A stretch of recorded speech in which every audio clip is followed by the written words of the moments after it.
Hey, what's going on, everybody? We're back with another video. My name is Alex Lopez, current baseball player. Fred Watson, former football player. And today we're going to be sharing some eccentric core control exercises. Eccentric is controlling the negative in the end range of an exercise or movement. You want to control the negative with a slow tempo. Now, eccentric training is important because since you're controlling the negative of an exercise, it's a lot harder, which means throughout time you're gonna get a lot stronger. And when you build strength in those small muscles in your core, especially with controlling the negative eccentrics, the stabilizing muscles around the core are going to be a lot stronger, enduring in a lot less injuries, injury prevention. In simpler forms, eccentric training serves to deal with the decelerator muscles of movement or an exercise. All right, hey, so for the first exercise we're going to be talking about for eccentric core training exercises, it's going to be the Palloff press. Now, for the Palloff press, it's very good for the for the core stabilizing muscles. And what you're gonna need for this exercise is a band, and you're gonna attach it to a stable surface like a pole or whatever you really have. And now, as far as the band, which band to use, whichever resistance suits you. You have some up to 50 pounds all the way up to 100 pounds. So whatever resistance suits you. Now, for this exercise, person's gonna step out, get some resistance in the band, and they're gonna be facing forward, shoulders neutral, and they're just gonna press and control the negative. And they're gonna press and control the negative again. Now, some common mistakes people do with this exercise is that they're gonna press too fast, or they're not gonna maintain a straight line. And so with this exercise, like I said, shoulders neutral, facing forward, press, control the negative with a straight line.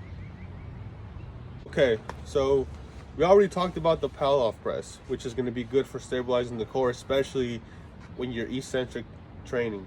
And now, for the next exercise, we're going to be talking about the eccentric leg raise.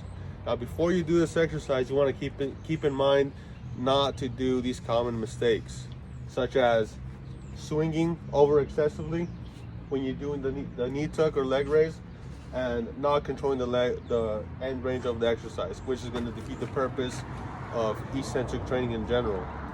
Now, as far as form goes, what you want to do every single rep is you're going to hang from the bar. You want to limit to the swinging, bring your legs up, and control as slow as you can. As you see, his core is braced, and he's going to slowly control the negative. One more time. And slowly control a negative. All right, guys, so the next exercise and the last exercise for eccentric core training is tempo planks with shoulder taps. So the first thing you want to do is get in a push-up position and bring your knees to your core and tap your shoulder with your opposite hand. Some of the common mistakes are people with knees dropping too low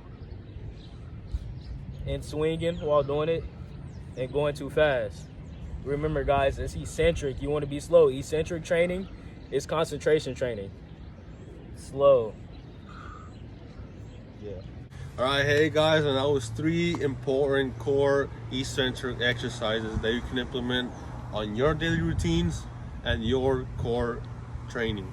Remember, guys, eccentric training, you remember, you do everything slow. That's the most important thing. Eccentric training is slow training, and slow training is concentration training. Yeah, like you said, you're training slow.